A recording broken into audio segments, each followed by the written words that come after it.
What you are witnessing right now represents the most significant geopolitical realignment in NATO's 75-year history, and Western defense establishments are only beginning to process what it means. Turkey, a nation that has anchored NATO's southeastern flank since 1952, has just executed a strategic pivot so profound that it calls into question the entire architecture of Western security in the Mediterranean, the Black Sea, and the Middle East. The intelligence assessments that reached Washington in the past 6 weeks paint a picture that no mainstream analyst has been willing to acknowledge publicly. Turkey is no longer functioning as a NATO ally in any meaningful sense. The country has not formally withdrawn from the alliance, but that legal technicality masks an operational reality that every defense planner from Brussels to Tel Aviv now understands with absolute clarity. I am going to take you inside every dimension of this transformation. How did Turkey execute this pivot without triggering the political crisis that conventional wisdom suggested was inevitable? What does this mean for NATO's strategic coherence when its second largest military is now pursuing objectives directly contrary to alliance interests? And what does a NATO without reliable Turkish participation mean for the balance of power across 3 continents?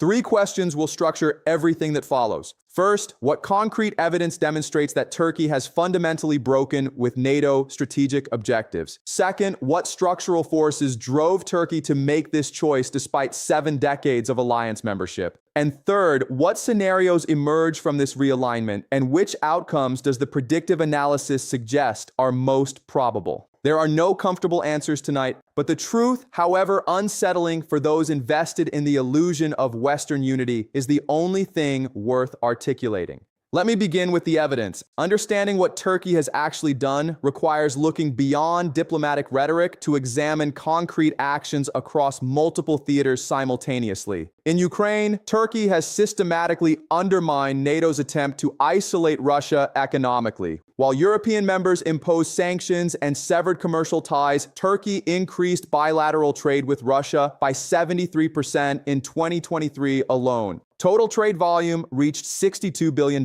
making Turkey one of Russia's largest trading partners. This is not incidental commercial activity. This represents deliberate economic integration that provides Russia with sanctions relief worth tens of billions of dollars annually. The trade is not limited to consumer goods. Turkey has become a critical conduit for dual-use technologies that Russian defense industries require. Microchips, electronic components, and precision machinery flow through Turkish intermediaries into Russian supply chains supporting weapons production. Western intelligence agencies have documented these transfers extensively, yet Turkey faces no meaningful consequences because NATO cannot afford to formalize the breach. In Syria, Turkey maintains military occupation of territory that NATO member states officially recognize as sovereign Syrian land. Turkish forces control a buffer zone stretching 300 kilometers along the border, effectively annexing 32,000 square kilometers. This occupation serves Turkish objectives of suppressing Kurdish autonomy, objectives that directly contradict American support for Kurdish forces that fought ISIS. The Syrian intervention demonstrates Turkey's willingness to use military force pursuing national interests regardless of NATO coordination or approval. Turkish drone strikes have killed Kurdish fighters trained and equipped by the United States. Turkish artillery has shelled positions defended by troops operating under American protection. These are not theoretical conflicts of interest. These are kinetic engagements between forces of NATO allies. In Libya, Turkey deployed military forces supporting the government of national accord against the Libyan National Army, which was backed by Egypt, the UAE, France, and Greece. France is a NATO member. Egypt is a major non-NATO ally receiving billions in American military aid. Turkey fought a proxy war against French interests in the Mediterranean using drones, mercenaries, and Turkish military advisors who directly enabled the GNA's survival. The Libya intervention succeeded. Turkey now operates naval and air bases on Libyan soil, projecting power across the central Mediterranean in ways that reshape the entire regional balance. Turkish drones operating from Libya can reach Sicily. Turkish naval vessels operating from Libyan ports control sea lanes that Italy considers within its sphere of influence. This is not alliance cooperation. This is competitive power projection by a NATO member against other NATO interests. In the Eastern Mediterranean, Turkey has asserted maritime claims that European Union members consider illegal under international law. Turkish survey vessels escorted by warships conduct hydrocarbon exploration in waters that Greece and Cyprus claim as their exclusive economic zones. When French naval vessels attempted to monitor these operations, Turkish frigates locked fire control radar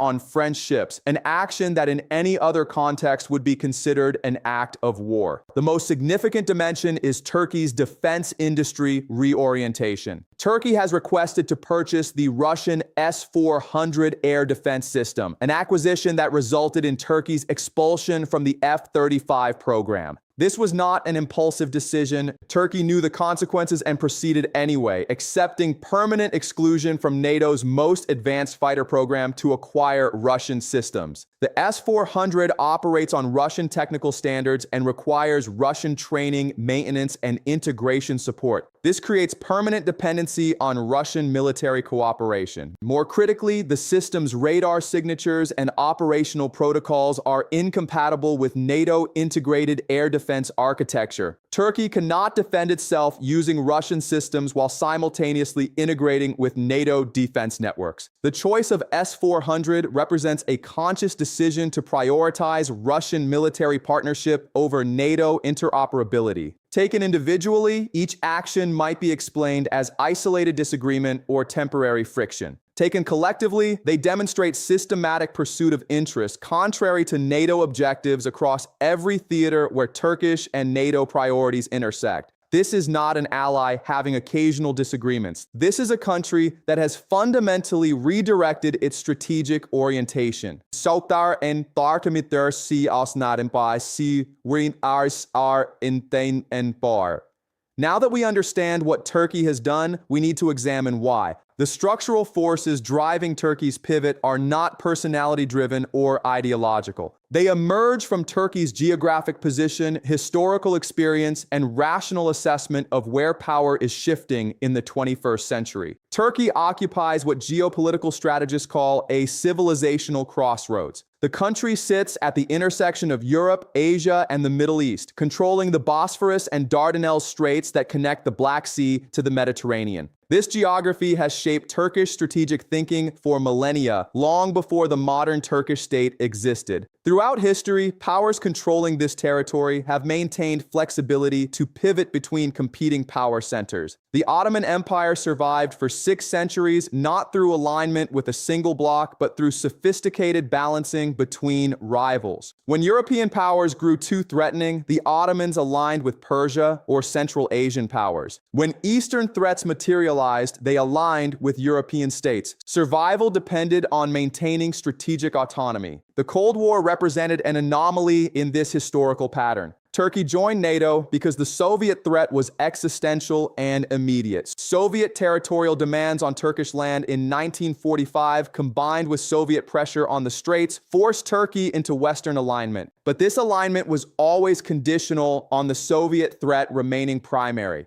When the Soviet Union collapsed in 1991, the structural foundation for Turkish NATO alignment began eroding. The process was slow because no immediate alternative emerged, and because the European Union offered potential economic integration that seemed valuable. But as EU expansion stalled and European members made clear that Turkey would never be accepted as a full member, Turkish strategic calculations shifted. The Syrian civil war that began in 2011 crystallized Turkish reassessment. Turkey expected NATO support for intervention, establishing a buffer zone and removing Assad. That support never materialized. Instead, the United States armed Kurdish forces that Turkey considers terrorist organizations. European members accepted millions of refugees that Turkish policies had helped create, but provided minimal resources to manage the crisis. From the Turkish perspective, NATO revealed itself as an alliance that would not support Turkish interests when they diverged distinguished from American or European preferences. The alliance operated as a vehicle for projecting American power, not as a mutual defense organization where Turkish concerns received equal weight. Simultaneously, Russia demonstrated willingness to accommodate Turkish interests where NATO would not. In Syria, Russia and Turkey negotiated buffer zones and deconfliction protocols that allowed Turkey to suppress Kurdish autonomy while Russia maintained its Assad partnership. In Libya, Russia tacitly accepted Turkish intervention because it complicated NATO cohesion. In the Caucasus, Russia allowed Turkish mediation in the Armenia-Azerbaijan conflict, granting Turkey influence in a region Moscow traditionally dominated. The relationship is not alliance or partnership. It is transactional accommodation where both sides pursue distinct interests but find cooperation more profitable than confrontation. For Turkey, this model provides far more strategic autonomy than NATO membership, which requires subordination to alliance consensus dominated by Washington and Brussels. The economic dimension reinforces the strategic logic. Europe represents Turkey's largest trade partner, but that relationship has reached natural limits. European markets are mature and growth is minimal. Middle Eastern, Central Asian, and African markets offer expansion opportunities where Turkish industries have competitive advantages and cultural affinity that European competitors lack. Energy dependence creates additional incentive for Russia accommodation. Turkey imports 55% of its natural gas, with Russia supplying 45% of that total. The Turk Stream pipeline, completed in 2020, provides direct gas supply, bypassing Ukraine, making Turkey dependent on Russian energy security, while simultaneously positioning Turkey as a distribution hub for Russian gas flowing to southern Europe.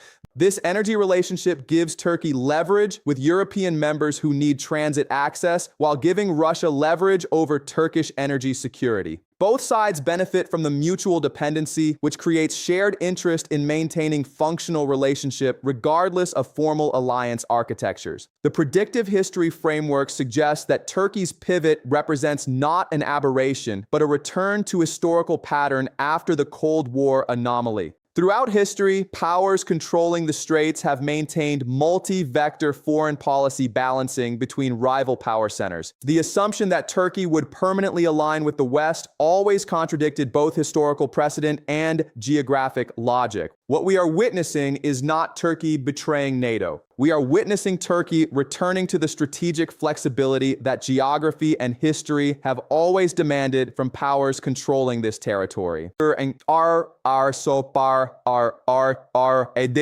brings us to the most critical question. What happens next? Let me walk through the scenarios that emerge from this analysis, along with probability assessments based on structural constraints rather than speculation. Scenario 1. NATO continues pretending Turkey remains a functional ally despite overwhelming evidence to the contrary. This is the most probable scenario in the near term because acknowledging the breach would force consequences that NATO cannot accept. Expelling Turkey would mean losing control of the straits, losing access to Incirlik Air Base, which houses American nuclear weapons, and losing Turkey's 600,000 active military personnel from NATO order of battle.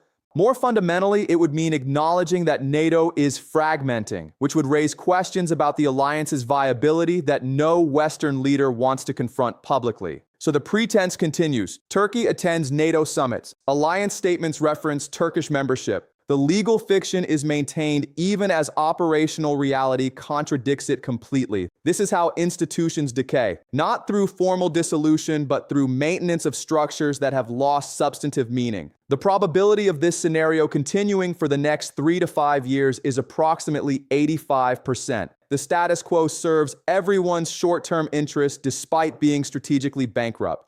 Scenario 2, a crisis forces open acknowledgement of the breach. This could emerge from several triggers: Turkish military action against Greece over disputed waters that escalates to shooting, Turkish closure of the straits to NATO vessels during a Black Sea crisis, Turkish provision of advanced weapons to Russian-aligned forces in Ukraine or Syria. Any of these events could create political pressure, forcing Western leaders to acknowledge what intelligence agencies already understand. If crisis acknowledgement occurs, NATO faces 3 sub-options. First, formal expulsion, which carries all the consequences outlined above and would likely push Turkey into explicit alignment with Russia and China. Second, suspension of Turkey from alliance decision-making while maintaining nominal membership, a compromise that satisfies no one but avoids definitive break. Third, acceptance that NATO has become a two-tier alliance where certain members pursue independent policies regardless of alliance consensus. The probability of crisis forcing acknowledgement within the next 5 years is approximately 30%. Most potential triggers have off-ramps that allow de-escalation before definitive break becomes unavoidable. Scenario 3, Turkey formalizes alternative alignment through explicit partnership agreements with Russia, China, or both. The Shanghai Cooperation Organization represents the most probable vehicle. Turkey has already applied for dialogue partner status. Full membership would represent explicit acknowledgement that Turkey has shifted from Western to Eurasian orientation. This scenario remains unlikely in the near term because Turkey benefits from maintaining formal NATO membership while pursuing independent policies. Why formalize a break when strategic autonomy is maximized by staying in NATO legally while ignoring alliance constraints operationally? The probability of formal shift within 5 years is approximately 15%.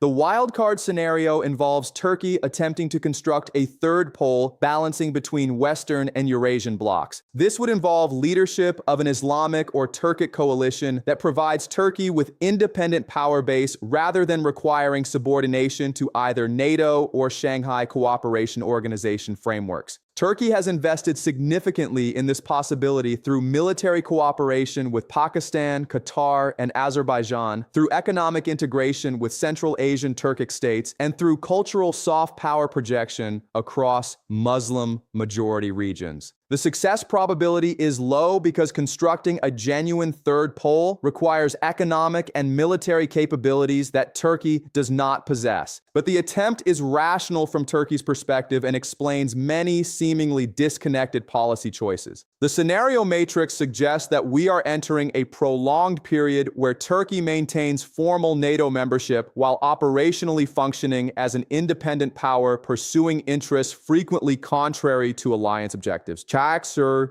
This hybrid status will generate recurring crises, but no definitive resolution because the costs of forcing clarity exceed the benefits for all parties. Let me connect this analysis to the broader historical pattern that makes Turkey's trajectory not just predictable, but inevitable. Empires and alliance systems decay through a consistent mechanism that has repeated throughout history. The core loses ability to coerce or incentivize peripheral members, who begin pursuing independent interests, while maintaining nominal alignment as long as the fiction remains useful. Rome experienced this process from the 3rd century forward. Provinces maintained formal allegiance while functionally operating as independent power centers. The legal fiction of imperial unity persisted long after operational reality had fragmented. The formal end came not when the system stopped functioning, but when maintaining the pretense ceased serving anyone's interests. The Soviet Union followed identical pattern. Eastern European satellites began pursuing independent policies in the 1980s while nominally remaining Warsaw Pact members. The formal dissolution in 1991 simply acknowledged what had already occurred operationally. NATO is now entering this phase.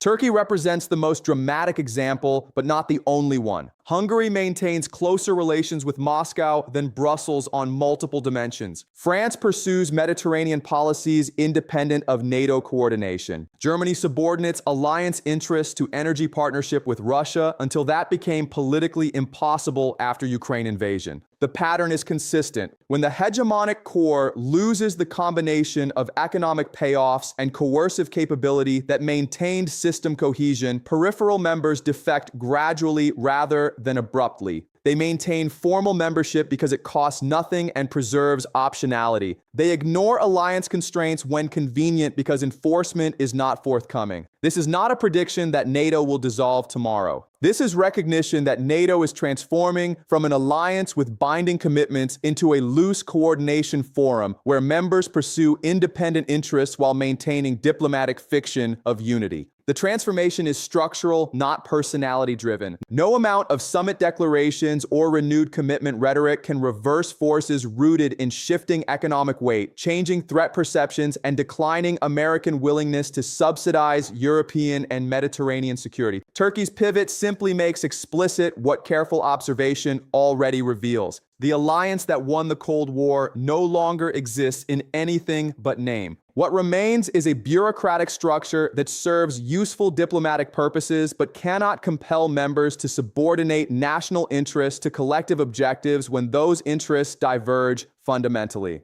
Let me close with the synthesis that ties these dimensions together. Turkey has not abandoned NATO suddenly or impulsively. Turkey has executed a systematic reorientation driven by geographic logic, historical precedent, and rational assessment of where power is shifting in the 21st century. The evidence is overwhelming. Trade integration with Russia, military operations against NATO partner forces, defense procurement from adversaries, and maritime challenges to alliance members demonstrate that Turkey no longer functions as a NATO ally in operational terms. The structural forces are clear. Geographic position demanding strategic flexibility, historical experience of multi-vector balancing, NATO's failure to accommodate Turkish interests in Syria and elsewhere, and economic opportunities in Eurasian rather than European markets all push Turkey toward the reorientation we are observing. The scenarios suggest prolonged ambiguity rather than clean resolution. Turkey will likely maintain nominal NATO membership while pursuing independent policies because this hybrid status maximizes Turkish leverage. Crises will recur but rarely force definitive clarity because the costs of formal break exceed benefits for all parties. The historical pattern indicates that what we are witnessing with Turkey represents not an isolated case, but a symptom of alliance decay that follows consistent mechanisms across civilizations and centuries. When hegemonic cores lose coercive and economic capability to enforce cohesion, peripheral members defect operationally while maintaining nominal alignment until the pretense becomes useless. This is not prophecy. This is pattern recognition applied to structural analysis. I might be wrong about specific timelines or particular scenario probabilities. If I am wrong, we will examine why and what factors the analysis missed. But the fundamental assessment that Turkey has broken with NATO in all but name, I am confident, will be validated by developments we can already observe.